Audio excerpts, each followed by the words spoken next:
আসসালামু আলাইকুম ওয়া রাহমাতুল্লাহি ওয়া বারাকাতুহু ইন্নাল হামদালিল্লাহ ওয়াস সালাতু ওয়াস সালামু আলা মান লা নাবিয়্যা বা'দা ওয়া আলা আলিহি ওয়া সাহবিহি ওয়া মান ওয়ালা। সম্মানিত দর্শক, পৃথিবীর দিক দিগন্ত থেকে লাব্বাইক আল্লাহুম্মা লাব্বাইক বলে বাইতুল্লাহ অভিমুখী হচ্ছেন অনেক আল্লাহর মেহমানগণ।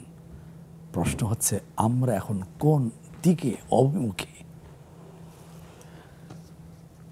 পৃথিবীর সবচেয়ে পবিত্র তীর্থভূমি হচ্ছে মক্কা মুকাররমা মুসলমানদের কাছে। মক্কা মুকাররমা, মক্কা বিজয়ের দিন বিশ্বনবী জনাব মুহাম্মদ রাসূলুল্লাহ সাল্লাল্লাহু আলাইহি ওয়াসাল্লাম বলেছিলেন, আসমান জমিন সৃষ্টির দিন থেকে মক্কা মুকাররমা হারাম, সম্মানিত। এই সম্মান বলবৎ থাকবে ইলা ইয়াউমিল কিয়ামা, কিয়ামত পর্যন্ত। সে মক্কা মুকাররমায় আছে মসজিদে হারাম। সেখানকার মাঠ ময়দান, মরু পাহাড় গ্রাম, এগুলো হলো কোরআন নাজিলের স্থান, জায়গা। সম্মানিত দর্শক, নামাজের কিবলা হচ্ছে পবিত্র কাবা বাইতুল্লাহ। সেখানকার ফজিলত অসাধারণ। মুসনাদে আহমদ বিখ্যাত হাদিস গ্রন্থে আসছে, সেখানকার একটি নামাজ বি মিআতি আলফি সালাহ, মসজিদে হারামের একটি নামাজ অন্য মসজিদের তুলনায় 1,00,000 নামাজের চেয়ে উত্তম। সুবহানাল্লাহ। আছে অনেক ফজিলত, তাৎপর্য। এই বিষয়ে আমরা আলোচনা শুনবো। সামান্য ভূমিকা থেকে নিশ্চয়ই আমরা বুঝতে পারছি আজকের টপিক কী হতে পারে। আজকের টপিক হচ্ছে পবিত্র হারামে নামাজের ফজিলত। এই মুহূর্তে কাছে দূরে, দেশে প্রবাসে, যে যেখান থেকে আপনাদের প্রিয় চ্যানেল নেক্সাস টেলিভিশনের পর্দায় এবং নেক্সাস টেলিভিশনের ইসলামিক পেজে যুক্ত হয়েছেন অথবা যুক্ত হবেন, তাদের সবাইকে জুমার এই পবিত্র রাতে মোবারক আয়োজনে সবাইকে জানাচ্ছি অনেক অনেক মোবারকবাদ। ইসলামী ব্যাংক পিএলসি নিবেদিত অনন্য লাইভ আয়োজনে সঙ্গে আছি আমি মোহাম্মদ মুস্তফা জামান, খতিব বনানী মসজিদ আত-তাকওয়া। আপনাদের জিজ্ঞাসিত প্রশ্নের জবাব দেওয়ার জন্যে এবং আজকের সুনির্দিষ্ট টপিকের উপরে চমৎকার আলোচনা করবার জন্যে আমাদের মাঝে উপস্থিত আমন্ত্রিত অতিথি হচ্ছেন আপনাদেরই সুপরিচিত ব্যক্তিত্ব, ইসলামী চিন্তাবিদ, গবেষক, লেখক, সাংবাদিক এবং টঙ্গী ঐতিহ্যবাহী আন-নূর জামি মসজিদের মোহতারাম খতিব মোহতারাম শেখ আলী হাসান তৈয়ব হাফিজাহুল্লাহ। আসসালামু আলাইকুম ওয়া রাহমাতুল্লাহ। ওয়ালাইকুম আসসালাম ওয়া রাহমাতুল্লাহি ওয়া বারাকাতুহু। অভিনন্দন মোহতারাম, আলহামদুলিল্লাহ। আশা করি ভালো আছেন। আলহামদুলিল্লাহ, আপনি কেমন আছেন? আলহামদুলিল্লাহ, জাযাকাল্লাহু খাইরান। আল্লাহু বারিক ফিক। আমিন আমিন। প্রিয় দর্শক, এই চমৎকার আয়োজনে আপনিও যুক্ত হতে পারবেন। স্ক্রিনে প্রদর্শিত নাম্বারে সরাসরি ডায়াল করে অথবা নেক্সাস টেলিভিশন ইসলামিক পেজে মন্তব্যের ঘরে আপনার চমৎকার প্রশ্নটি সংক্ষিপ্ত আকারে লিখে দেওয়ার মাধ্যমে ইনশাআল্লাহ মোহতারাম এই প্রশ্নের জবাব দেওয়ার চেষ্টা করবেন। আসুন আজকের এই চমৎকার লোভনীয় এই টপিকের বা আলোচনা শুনে আসি। পবিত্র হারামে নামাজের ফজিলত কি হতে পারে? যে মোহতারাম আপনি শুনেছেন, আমি লোভনীয় কথাটা বাড়িয়ে বলাটা মনে হয় অতিরিক্ত হয়নি। এই বিষয়ে প্রথমে আপনার কাছ থেকে আলোচনা শুনতে যাচ্ছি।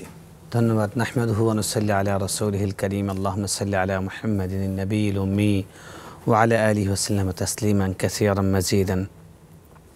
খুবই চমৎকার একটি বিষয়। বিশেষ করে আপনি যেমনটি বলছিলেন, মিন কুল্লি ফাজ্জিন আমিক, পুরা পৃথিবী থেকে এখন কাফেলাগুলো লাব্বাইক লাব্বাইক বলতে বলতে, আল্লাহ আমি হাজির, আল্লাহ আমি হাজির, এটা বলতে বলতে সফেদ পোশাকে, পবিত্র বসনে, পবিত্র মননে তারা আল্লাহর ঘর পানে ছুটে চলেছে। ইব্রাহিমী সেই হজের আজানে লাব্বাইক বলে সেই সাড়া দিয়ে।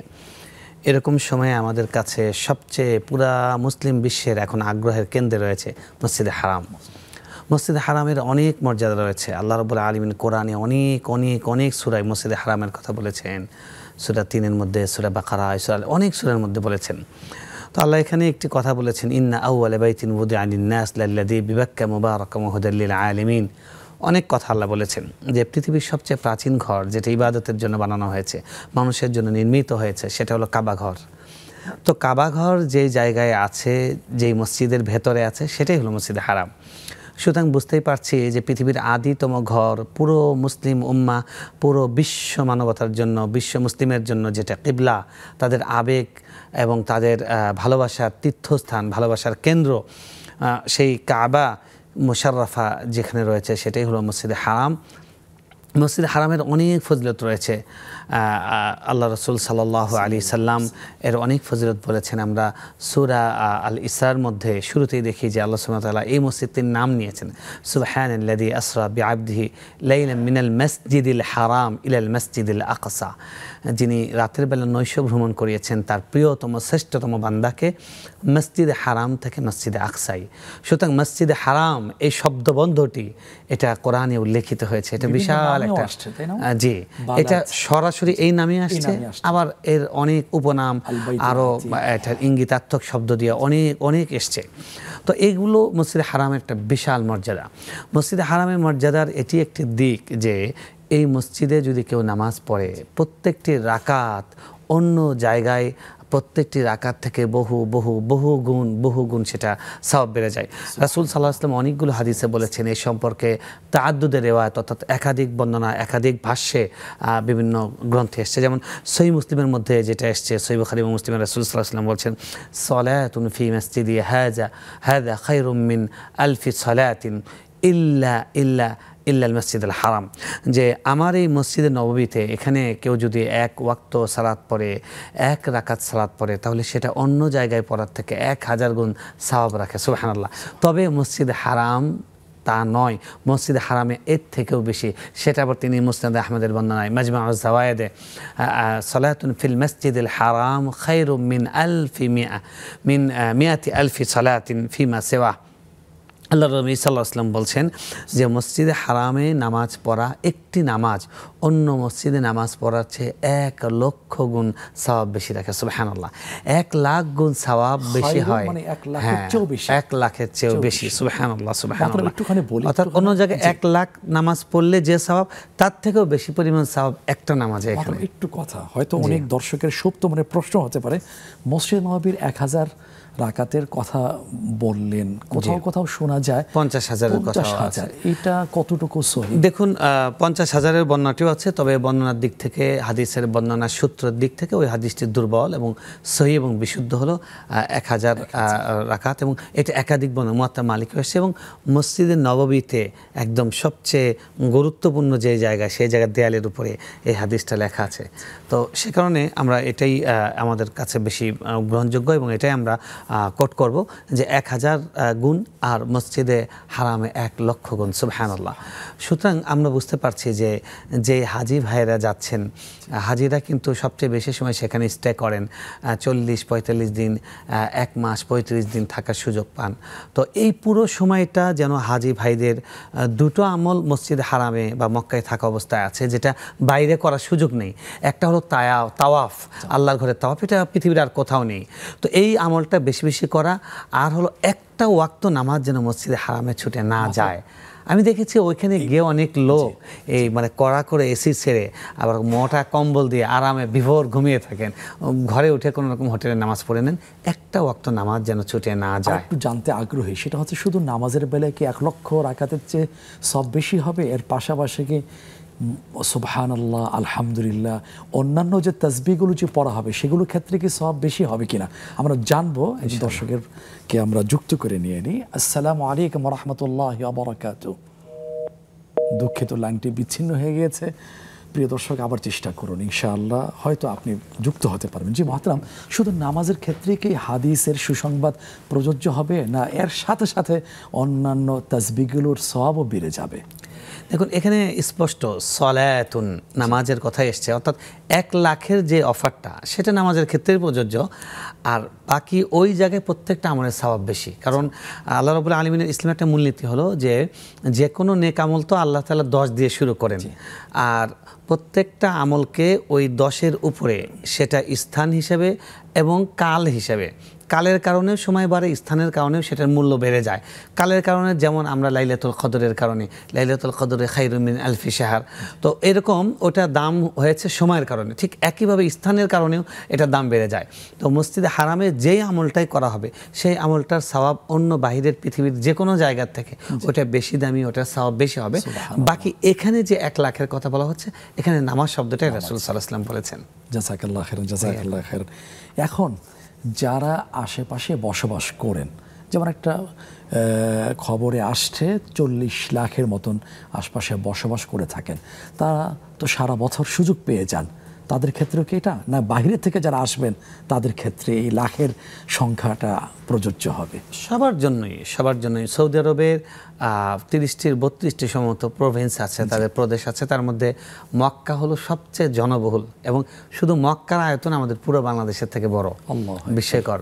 তো মক্কাতে যে সমস্ত লোকরা আছে তারা জুমার নামাজ পড়ার চেষ্টা করে, এবং তারা দূর দূরান্ত থেকে সেখানে হারামে এসে নামাজ পড়ে। বাকি এটাও একটা বর্ণনা আছে যে হারামের যে সীমানা, পুরো সীমানার মধ্যেই নামাজ পড়লে 1 লাখের সওয়াব, এটাও কারো কারো মত আছে। তো সেজন্য প্রচুর ওখানে মসজিদ, প্রচুর মসজিদ ওখানে, একদম কাছাকাছি 5 হাত 10 হাত দূরে দূরে মসজিদ। তো মহল্লার লোকরা সেগুলোতেও নামাজ পড়ে। তাহলে হারাম যে এরিয়া রাসূল সাল্লাল্লাহু আলাইহি ওয়াসাল্লাম দিয়েছিলেন, কেউ যদি অসুস্থতার কারণে, শারীরিক আকস্মিক অসুস্থতার কারণে যদি হোটেলে পড়েন, তাহলে তিনিও সেই লাখের সওয়াব পেয়ে যাবেন। তিনি আশা করতে পারেন, আশা করতে পারেন।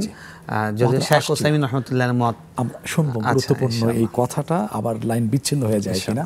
আসসালামু আলাইকুম রহমতুল্লাহ। আসসালামু আলাইকুম। ওয়ালাইকুম আসসালাম। আমার একটি প্রশ্ন ছিল। জি। ওয়ালাইকুম আসসালাম। জি, শুনতে পেয়েছি, বোন। আমি রাজশাহী থেকে রিনা বলছি। জি, স্বাগতম। আমি রাজশাহী থেকে রিনা বলছি যে আমরা যে ফজরের নামাজটা পড়ি, ধরেন ফজরের নামাজ ছুটে গেল, তাহলে আমি কি ইশরাকের নামাজ যখন পড়বো বা দোহার নামাজ যখন পড়বো, তাহলে কি আমাকে ফজরের নামাজ সুন্নত বা ফরজ তুলে নিব? কিভাবে তুলবো? আর এটা যদি না তুলি, তাহলে কি আমার ইশরাকের নামাজ বা দোহার নামাজ পড়া হবে না, করতে পারবো না? এটা আমাকে প্লিজ জানাবেন। হ্যাঁ, ইনশাআল্লাহ। অনেক ধন্যবাদ সম্মানিত বোন, আমাদের সাথেই থাকুন, আমরা জানবো আলোচনার শেষে। জি মোহতারাম হোসাইমি, জি আমরা বলছিলাম যে মানে হারাম, মসজিদে হারামে 1 লাখের যে অফারটা, এই মহা সুযোগটা কি শুধু মসজিদে হারামে, কাবার যে মসজিদ সেটাতেই, নাকি পুরো হারামের যে সীমানা আছে পুরোটাকে কাভার করে? এটা একটা অনেক বড় মাসালা, যে মাসালায় আলেমদের দুটো মত আছে এবং অনেক কথা এখানে আছে।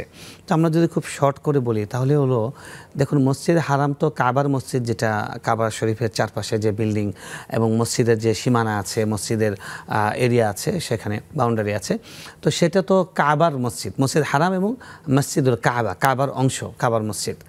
আর এর বাইরে যে সীমানা আছে, এই সীমাটা চারদিকে অনেক বিস্তৃত, যেমন ওদিকে কাছে আছে তানঈম, সেটা 6 কিলোমিটারের মতো, আবার ওদিকে আপনার ইয়েতে আরাফাত দিকে গেলে 16 কিলোমিটার, আবার এদিকে তায়েফের দিকে গেলে প্রায় 36 কিলোমিটার। তো এরকম বিশাল এরিয়া আছে। তো এক শ্রেণীর আলেমদের মত হলো, মানে পুরো হারাম এলাকাটাই এই অফারের আওতায়, অর্থাৎ 1 লাখের আওতায় আসবে, এবং এটাই অধিকাংশ আলেমের মত।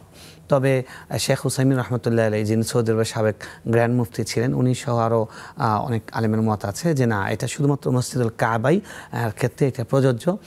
আমার কাছে ব্যক্তিগতভাবে শেখ হুসাইমিনের মতটা পছন্দ লাগে এই জন্য, কারণ উনি একটা প্রমাণ দিয়েছেন মুসনাদ আহমদের হাদিস, ওখানে একটা বর্ণনা আসছে যে ইল্লা মসজিদ আল কাবা, কাবার মসজিদে রাসূল সাল্লাল্লাহু আলাইহি ওয়াসাল্লাম এই শব্দটা বলেছেন।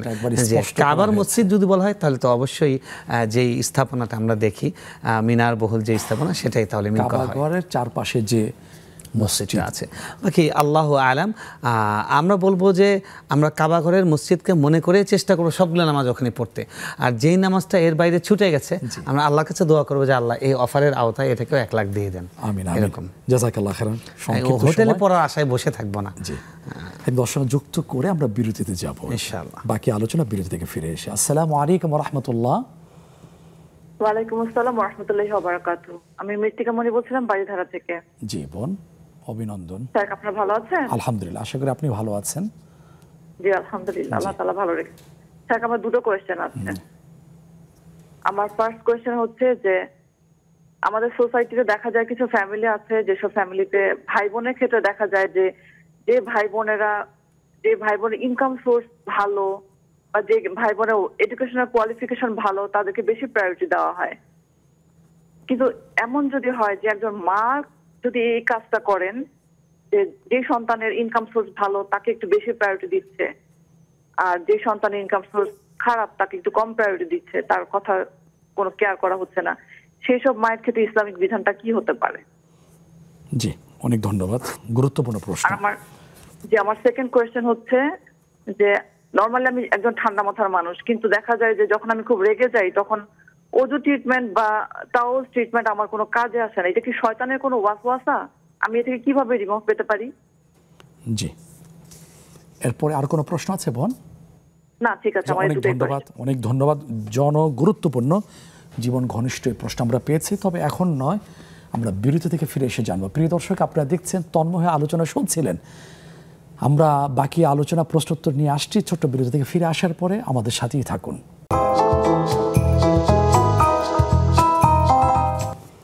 প্রিয় দর্শক, বিরতির পরে আমন্ত্রণ জানাচ্ছি ইসলামী ব্যাংক বাংলাদেশ পিএলসি নিবেদিত ইসলামী জীবন বিধান অনুষ্ঠানে। আপনাদের সাথে আছেন মোহতারাম শেখ আলী হাসান তৈয়ব হাফিজাহুল্লাহ। আমরা বিরতির আগে আজকের টপিকের উপরে চমৎকার আলোচনা শুনছিলাম। এবার ফোন করে প্রশ্নে আমরা চলে যাচ্ছি। মোহতারাম সম্মানিতা বোনের প্রশ্ন হচ্ছে, ফজর যদি ছুটে যায় সেক্ষেত্রে ইশরাক বা দোহার নামাজ পড়ার ক্ষেত্রে তিনি কিভাবে পড়বেন? জি, ধন্যবাদ, সুন্দর একটা প্রশ্ন। দেখুন, প্রথম কথা হলো নফল নামাজ যদি কাজা হয়ে যায়, মানে ছুটে যায়, তাহলে সেটার কাজা নেই। আর ফরজ নামাজ যদি ছুটে যায় অবশ্যই আগে সেটার অগ্রাধিকার, প্রায়োরিটি। তো আপনি প্রথম যেটা করবেন, সূর্য ওঠার পরেই আগে প্রথমে ফজরের কাজাটা করে নেবেন। ফজরের কাজা আদায় করার পরে এখন কিছুক্ষণ জিকির আজকার করে, সকালের যেগুলো জিকির আজকার থাকে সেগুলো করে, এরপরে আপনি দোহা বা কি বলে আপনার ইশরাকের নামাজ, যেটা ইশরাকের নামাজটা আপনি পড়ে নেবেন এই জন্য যেটা নফল এটা এক্সট্রা নফল হয়ে যাবে, এক্সট্রা নফল হয়ে যাবে। এমনি যেই ফজিলতটা উমরা তিন পূর্ণ হজ উমরার সওয়াব যেটা, সেটা রাসূল সাল্লাল্লাহু আলাইহি ওয়াসাল্লাম বলেছেন ফজর নামাজ পড়ে সেখানে বসে থাকে এবং সূর্য ওঠা পর্যন্ত জিকির আজকার করতে থাকে। তো হুবহু যদি ওইভাবে করা যায়, আমরা খুবই নিশ্চিত থাকতে পারি যে ইনশাআল্লাহ অবশ্যই আমরা সে পূর্ণ হজ উমরার সওয়াব পাবো। বাকি যদি সেটা হুবহু না করা যায়, তারপরে নামাজ পড়লে নামাজের তো সওয়াব আছেই। হজ উমরার সওয়াব না হলে প্রত্যেকটা নামাজের প্রত্যেকটা তাসবিহ, প্রত্যেকটা রাকাত, প্রত্যেকটার জন্য আলাদা আলাদা সওয়াব আছে।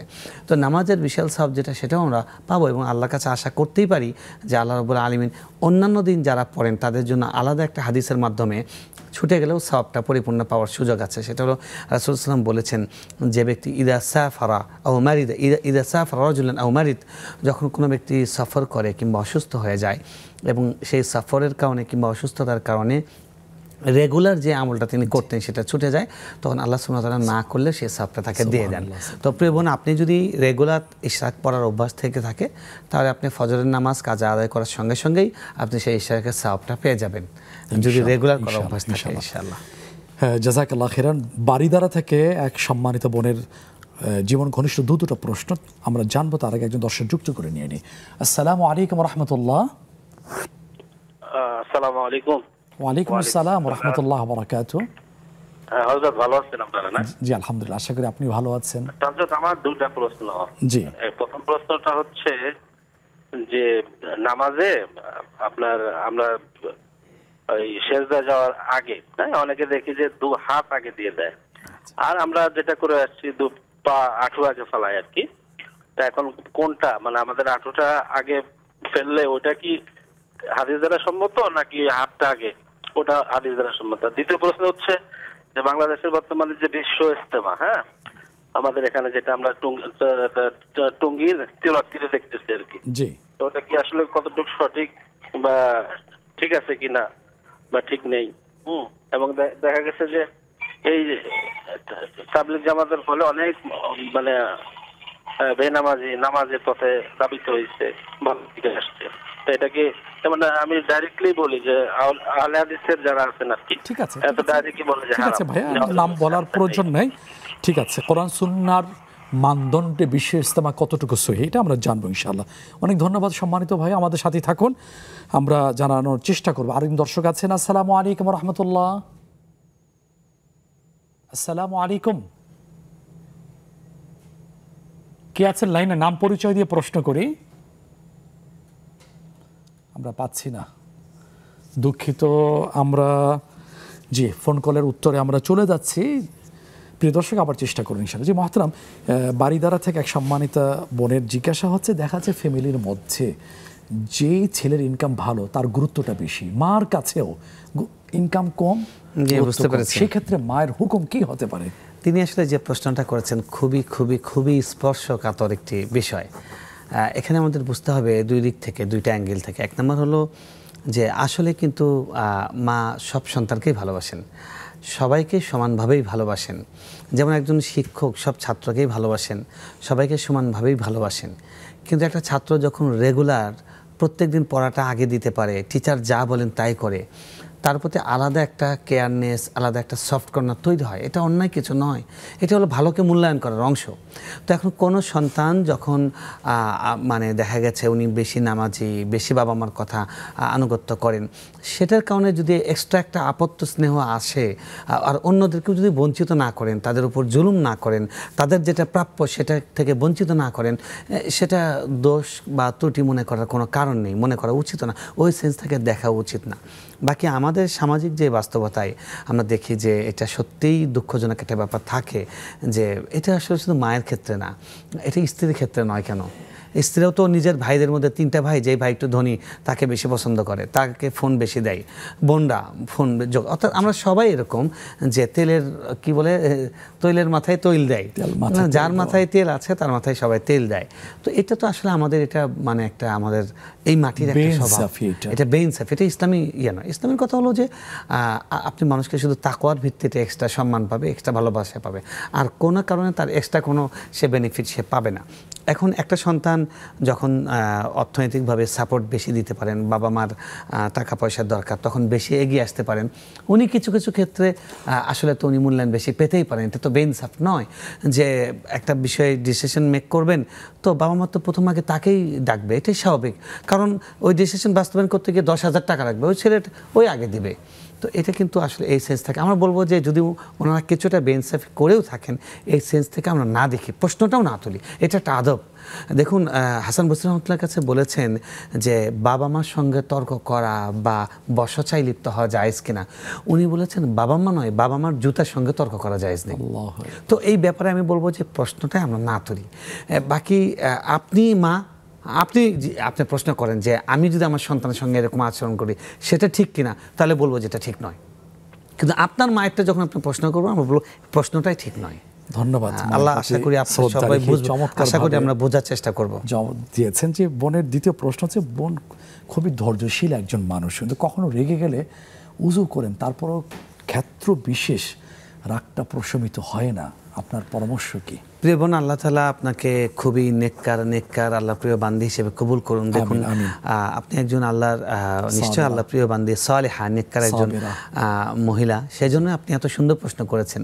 এই প্রশ্নটা তো আমাদের প্রত্যেকেরই করা উচিত, কারণ আমরা প্রত্যেকে আসলে এরকম রেগে গেলেন তো হেরে গেলেন, এটা লেখা থাকে গাড়িতে, কিন্তু আসলে আমরা সবাই রেগে যাই এবং আমরা হেরেও যাই। তো আসলে রাসূল সাল্লাল্লাহু আলাইহি ওয়াসাল্লাম যেন বলেছেন লাইসা শাদীদু বিসসুরা, যে সত্যিকার বীরত্ব কাউকে পাঞ্জা লড়ে তাকে পাঞ্জা লড়ে হারিয়ে দেওয়া, এটা আসলে বীরত্ব না। আসলে বীরত্ব হলো যে রাগের সময় নিজেকে কন্ট্রোল করা। তো easy to say, difficult to do, বলতে সহজ করতে কঠিন, এটা কিন্তু আসলেই কঠিন। এটা আমিও অনেক সময় পারি না। আল্লাহ তাআলা আমাকেও তৌফিক দান করুন। উসি নাফসি ওয়া ইয়াকুম, আমি নিজেকে এবং আপনাকে নসিহত করছি। দেখুন, এক্ষেত্রে আমাদের অন্য সময় আল্লাহর কাছে দোয়া করা, যে আল্লাহ আপনি আমাকে সবর করান, রব্বানা আফরিগ আলাইনা সাবরান ওয়া সাব্বিত আকদামানা, এই দোয়াটা আমরা বেশি বেশি করতে পারি। আল্লাহ আপনি আমাদের উপরে সবরকে একদম ঢেলে দেন, সবরকে বিপুল পরিমাণে আমাদেরকে সবর দেন। আল্লাহর কাছে আমরা এটা এক্সট্রা চাইতে পারি। আর যেই জায়গাগুলো, যে সিচুয়েশনে গেলে আমার রাগ ওঠে, সেই জায়গাগুলো অ্যাভয়েড করার চেষ্টা করি। বাকি কাছের যারা আছেন, স্বামী স্ত্রীর ক্ষেত্রে একে অপর, এটা তার ভূমিকাটা অনেক বেশি। খুব ঠান্ডা মাথার লোকও রেগে যায় যদি তাকে আসলে রাগিয়ে দেওয়া হয়। এই জন্য এটা কিন্তু খুব গুনাহ, কবিরা গুনাহ, একজন মানুষকে উত্তপ্ত করা। অনেক শুকরিয়া চমৎকারভাবে বলার জন্য। দর্শক অপেক্ষা করছেন, আমরা যুক্ত করে নেওয়ার চেষ্টা করছি। আসসালামু আলাইকুম ওয়া রাহমাতুল্লাহ। ওয়ালাইকুম আসসালাম। আসসালামু আলাইকুম। ওয়ালাইকুম আসসালাম ওয়া রাহমাতুল্লাহ। জি ভাইয়া, কি জানতে চাচ্ছি? জি, আমি জানতে চাইছিলাম যে আমি প্রত্যেক দিন দৈনিক 1 পারা করে কোরআন শরীফ তেলাওয়াত, জি খতম করার উদ্দেশ্যে, মানে পুরো মাসে খতমটা আল্লাহর আমাদের শেষ করি। জি কিন্তু প্রশ্নটা হচ্ছে যে আমি বাংলা অর্থ পড়ি না, এটা ডাইরেক্ট আরবিতেই পড়ি তেলাওয়াতটা। জি এক্ষেত্রে বাংলা অর্থ পড়াটা কি বাধ্যতামূলক কিনা? আর জি। বাংলা অর্থ যদি পড়ি তাহলে খতমটা তো করার সময় মানে একটু এলোমেলো হয়ে যায়, আচ্ছা জি মাইন্ড স্যাটিসফ্যাকশনের স্টাইলে পড়তে পারি। হ্যাঁ বুঝতে পেরেছি ভাইয়া। আর আরবি 2 নম্বর হ্যাঁ প্রশ্নটা হলো যে আমি তাহাজ্জুদের নামাজের শেষ সময় কতটুকু? যেমন তাহাজ্জুদের নামাজ তো আমি 3টার সময় উঠি, যদি এটা 4টা পর্যন্ত পড়ি তাই আজান দেয়, সকালের আজান দেয় 4:30টায়। জি বুঝতে পেরেছি সম্মানিত ভাইয়া। হ্যাঁ। তাহাজ্জুদের শেষ সময় কখন, এই তো? জি অনেক ধন্যবাদ, জাযাকাল্লাহ খাইরান। জি আরেকজন সম্মানিত দর্শক, জি কে আছেন? নাম পরিচয় দিয়ে প্রশ্ন করি। হুজুর ফজরের পর সূরা ইয়াসিন এবং রহমান পাঠ করি, রহমানের ফজিলত কি ফজরের? জি আর সূরা মুলক কোন সময় পাঠ করতে হবে? জি ঈশার নামাজের 2 রাকাত সুন্নত নামাজের পর না ঘুমানোর পূর্বে? জি আর ওই যে ফজরের আজানে মুয়াজ্জিন যখন বলে আসসালাতু খায়রুম মিনান নাওম, তখন আমরা কি জবাব দেব? সাদাকতা ওয়া বারতা বলবো না কি বলবো? জি। এই 3টাই প্রশ্ন আমার। হ্যাঁ অনেক অনেক ধন্যবাদ বোন, জাযাকিল্লাহু খাইরান। আমরা অনেক গুরুত্বপূর্ণ প্রশ্ন আমরা পেয়েছি, ইনশাআল্লাহ প্রশ্নের উত্তরগুলো আমরা নিয়ে ফিরবো ছোট্ট একটা বিরতি থেকে ফিরে আসার পরে। প্রিয় দর্শক, আপনারা দেখছেন ইসলামী বেগ বাংলাদেশ পিএলসি নিবেদিত ইসলামী জীবন বিধান অনুষ্ঠান। সময় হয়েছে আরেকটি ছোট্ট বিরতি যাবার, ফিরে আসছে কিছুক্ষণের মধ্যেই ইনশাআল্লাহ।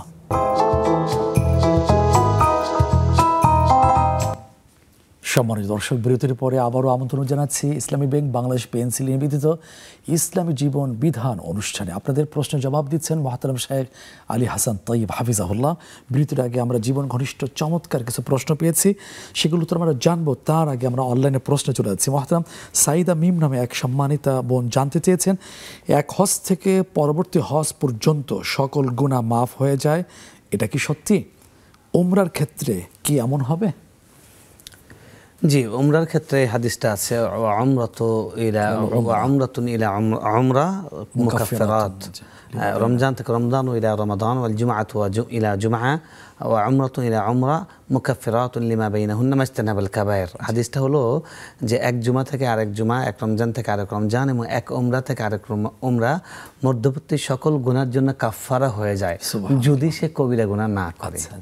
তো আমরা তো শুরুই করি কবিরা দিয়ে, সগীরার তো কোনো হিসাবই নেই মাআযাল্লাহ। তো সে কারণে গুনাহ ক্ষমা করেন আল্লাহ সুবহানাহু ওয়া তাআলা, মাঝখানের গুনাহগুলো ক্ষমা করে দেন, তবে সেটা সগীরা গুনাহ, কবিরা গুনাহ নয়। আর সেটা উমরার ক্ষেত্রে বলা হয়েছে, হজের ক্ষেত্রে প্রযোজ্য। হজের ক্ষেত্রে এভাবে বলেন, হজের ক্ষেত্রে রাসূল সাল্লাল্লাহু আলাইহি ওয়াসাল্লাম বলেছেন, হজ যে ব্যক্তি করবেন ওয়াল হাজ্জুল মাবরুর লাইসা লাহু জাযাউন ইল্লাল জান্নাহ ওয়া মান রাজাআ কায়াউমি ওয়ালাদাতহু উম্মু মান হাজ্জা ফালাম ইয়ারফুস ওয়া লাম ইয়াসখাব রাজাআ কায়াউমি ওয়ালাদাতহু উম্মু। যে ব্যক্তি হজ করলো সেটাকে মাবরুর হজ, যে হজের মধ্যে কোনো অশ্লীল কথা বলেনি, অশ্লীল আচরণ করেনি, অনাকাঙ্ক্ষিত কোনো কিছু তার কাছ থেকে প্রকাশ পায়নি, সে ব্যক্তি নিষ্পাপ, সদ্য ভূমিষ্ঠ সন্তানের মতো নিষ্পাপ হয়ে ফিরে আসে। সুবহানাল্লাহ। তো সুতরাং হজের মাধ্যমে অতীতের সব গুনাই ক্ষমা হয়ে যায়, মাঝখানে নয়, অতীতের সব গুনাই ক্ষমা হয়ে যায়। আর উমরা হলো একটা উমরা করলে তারপরে আরেকটা উমরা করলে মাঝখানের গুনাহগুলো ক্ষমা হয়, সগীরা গুনাহ, কবিরা গুনাহ নয়। কবিরা গুনার জন্য তাওবা করতে হবে, এবং কবিরা গুনার মধ্যে যদি অন্যের হক সংক্রান্ত হয় তাহলে কিন্তু সেটা অবশ্যই তাকে ফেরত দিতে হবে। এবং হজের যে ফজিলত সেটাও এটার ক্ষেত্রে বোঝানো, অন্যের হক সেটা কোনো ফজিলতের মধ্যে এক্সেপশনাল, প্রত্যেকটা ফজিলতের মধ্যে এক্সেপ্ট অন্যের হক। অন্যের হক হলে সেটা দিতে হবে, সেটা কোনো আমলের মাধ্যমে পরিশোধ হবে না। খুব চমৎকার কথা বলছেন, জাযাকাল্লাহ খাইরান। এরপরে এস.এম. মুর্শিদুর রহমান এক সম্মানিত ভাই জানতে চেয়েছেন, কারো যদি বৈধ এবং অবৈধ দুই ধরনের আয় রয়েছে, এখন ইসলামী বিধান অনুসারে তার সম্পূর্ণ আয়ের অবস্থা কি হবে এবং এই অর্থ দিয়ে হজ পালন করার বিধান কি? দেখুন, ইন্নাল্লাহ তাইয়্যিব লা ইয়াকবালু ইল্লা তাইয়্যিব, রাসূল সাল্লাল্লাহু আলাইহি ওয়াসাল্লাম বলছেন যে আল্লাহ পবিত্র, তিনি পবিত্র ছাড়া কোনো কিছু গ্রহণ করেন না। এখন যেটা হালাল অবশ্যই সেটা দিয়ে ইবাদত করতে হবে এবং সেটাই খেতে হবে। হারাম জিনিস দিয়ে তো ইবাদত করতেই পারবেন না, আপনার ঈমানটাই চলে যাবে, আর হারাম কিছু খাইতেও পারবেন না। তো সুতরাং বৈধ অবৈধ যার মিশ্রণ আছেন তার অবস্থা খারাপ, ওনার কোনো আমলই কবুল হওয়ার সম্ভাবনা নেই, কবুল হবেই না। আর রাসূল সাল্লাল্লাহু আলাইহি ওয়াসাল্লাম স্পষ্ট বলেছেন যে সহিহ তারগীব একটি বর্ণনা আছে, যখন কেউ লাব্বাইক বলে, তালবিয়া বলে, তখন সাথে সাথে ফেরেশতা রিপ্লাই দেয়। যদি তার হারাম পোশাক হয়, হারাম খাদ্য হয়, তখন বলে যে লা লাব্বাইকা ওয়ালা সাদাইকা, তোমার কোনো লাব্বাইক নেই, লিবাসুকা হারাম, গিযাউকা হারাম, তোমার পোশাক হারাম, তোমার খাদ্য হারাম, তোমার কোনো লাব্বাইক নেই। নাউজুবিল্লাহ। এই জন্য হারামের মিশ্রণ যদি থাকে তাহলে সব শেষ। হারাম পরিপূর্ণ আলাদা করতে হবে, হারামটা কোনোভাবে ঢুকানো যাবে না। সেটা তো পুরো সব ইবাদতের ক্ষেত্রে, ইবাদতের ক্ষেত্রেও, খাওয়ার ক্ষেত্রেও, হালাল ভক্ষণ করার ক্ষেত্রে গঠিত হওয়া যাবে। জাযাকাল্লাহ খাইর।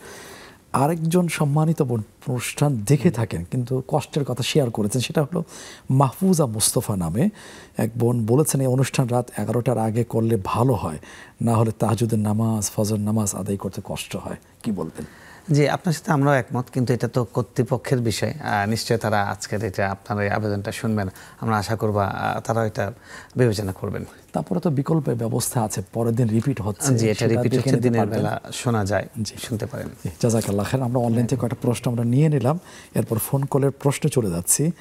এক ভাইয়ের জানতে চাওয়া সেটা হলো সিজদায় 2 হাত আগে দিবেন না হাঁটু আগে দিবেন, সেটা আমরা জানবো। দর্শকে যুক্ত করে নিয়ে নিই সুযোগে। আসসালামু আলাইকুম রহমতুল্লাহ। ওয়ালাইকুম আসসালাম রহমতুল্লাহ বারাকাতুহু। জি সম্মানিত ভাইয়া, কি প্রশ্ন?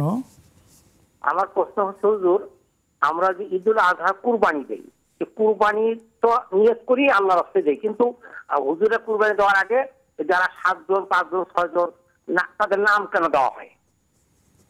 আল্লাহর রাস্তায় কুরবানি থেকে নাম কেন আসবে আল্লাহর আগে? হুজুররা শুধু চান না আপনারাও রেডি করে দিয়ে দেন হুজুরদের হাতে? হ্যাঁ, এটা কেন হুজুরে নেয়? এটা কি আছে ইসলামে? আচ্ছা ঠিক আছে, ঠিক আছে, হ্যাঁ বুঝতে পেরেছি। জি অনেক ধন্যবাদ। আসন্ন ইবাদত সম্পর্কে আগাম প্রশ্ন আমরা পেয়েছি। জি আরেকজন আমরা দর্শক যুক্ত করে নিয়ে নিই। আসসালামু আলাইকুম রহমতুল্লাহ। আসসালামু আলাইকুম রহমতুল্লাহ। আসসালামু আলাইকুম রহমতুল্লাহ। ওয়ালাইকুম আসসালাম। জি ভাইয়া দ্রুত প্রশ্ন করে ফেলি। হুজুর প্রশ্নটা হচ্ছে যে আমার স্ত্রী নামাজের প্রতি একটু অনীহা এবং তার প্রতি এবং কর্তার প্রতি একটু অনীহা পোষণ করে, তো কি করলে তার ইয়েটা আমরা একটু ইয়ে করতে পারি, মানে যাতে পর্দার প্রতি একটু সহনশীলতা এবং নামাজের প্রতি আগ্রহতা বৃদ্ধি করতে পারে? যদি একটু ওয়ালাইকুম আসসালাম রহমতুল্লাহ বারাকাতুহু। অনেক গুরুত্বপূর্ণ স্বামী হিসেবে দিনী দায়িত্ব পালন করার এই গুরুত্ব অনুধাবন করে আপনি জিজ্ঞেস করেছেন, যে আমরা জানবো। প্রিয় দর্শক আমাদের সাথেই থাকুন। যে মহাতারাম, সিজদায় 2 হাত আগে না হাঁটু আগে? এবং সিজদার সুন্নাহ সম্মত পদ্ধতি হলো আপনি প্রথম 2 হাঁটু দেবেন, তারপরে আপনার 2টা হাত দেবেন, তারপরে কপাল, তারপরে নাক। এটাই হলো সিরিয়াল, এটাই সুন্নাহ। এবং হারামাইন শরীফানে সব ইমাম এভাবে করেন। জি জাযাকাল্লাহ খাইরান। বিশ্ব ইজতেমা কতটুকু সহিহ কোরআন সুন্নাহর আলোকে? জি দেখুন, আসলে এটা আমার মনে আছে ইজতেমার সময় এই প্রশ্নটা করেছিলাম, আমি এটা উত্তর দিয়েছিলাম বেশ লম্বা করে, এবং সেটা ভিডিও আমাদের ইসলামিক নেক্সাস ইসলামিক পেজে আছে এবং ইউটিউবে আছে। আমরা আশা করবো সেখান থেকে দেখে নেবেন। এরপরে বলছি, বিশ্ব ইজতেমা এটা একটা তাবলিগের একটা ইজতেমা, এটা কোনো হজ নয়, এটা কোনো আলাদা কোনো ইবাদত নয়। এটা স্বাভাবিক যে কোনো কাজের একটা সিস্টেমের মধ্যে একটা, যে কখনো কখনো তারা কেন্দ্রীয় তাদের বৈঠক হয়, কেন্দ্রীয় পরামর্শ হয়, এই ধরনের একটা ইজতেমা মানে হলো কি সম্মেলন। এটা তাবলিগের দাওয়াত তাবলিগের কাজ যারা করেন তাদের এই সংগঠনের একটা কেন্দ্রীয় সম্মেলন। তো সুতরাং এখানে প্রশ্ন করার কিছু নেই। কেউ যদি এটাকে অন্য কোনো ইসলামের ফান্ডামেন্টাল ইবাদতের সাথে তুলনা করেন তাহলে তখন প্রশ্নটা আসবে, কিন্তু এই তুলনাটা করেন কে? যারা প্রশ্নটা করেন তারাই।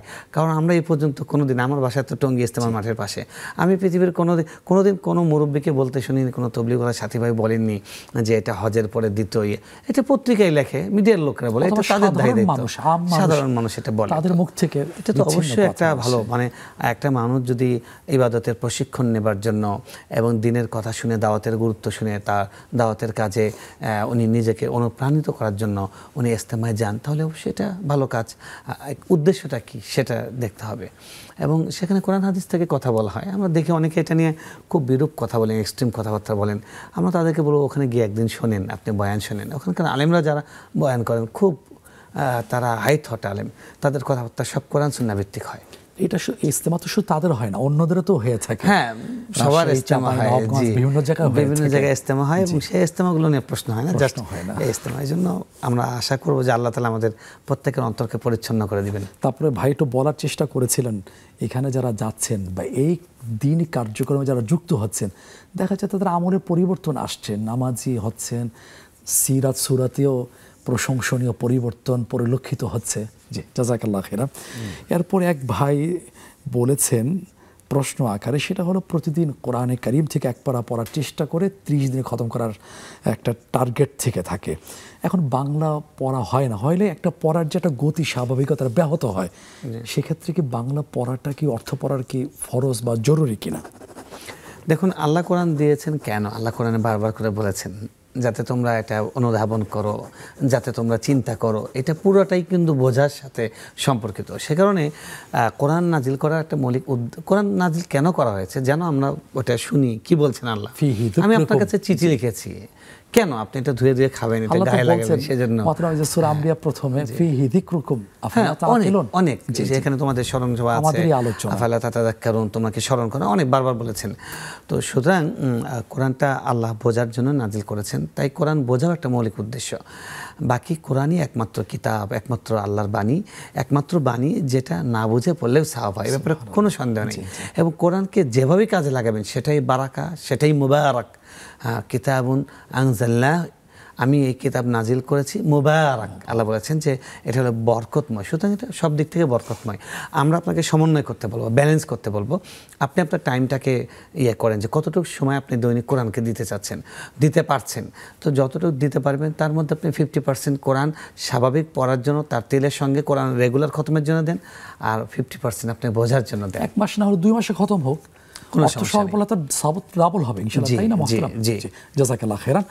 আমরা আরো শুনবো, আরো জানবো একটা বিরতি থেকে ফিরে আসার পরে। প্রিয় দর্শক, আপনারা জীবন ঘনিষ্ঠ প্রশ্নের চমৎকার জবাব শুনছিলেন মোহতারামের কাছ থেকে। সময় হয়েছে আরেকটি ছোট্ট বিরতি যাওয়ার, ফিরে আসছি কিছুক্ষণের মধ্যে ইনশাআল্লাহ।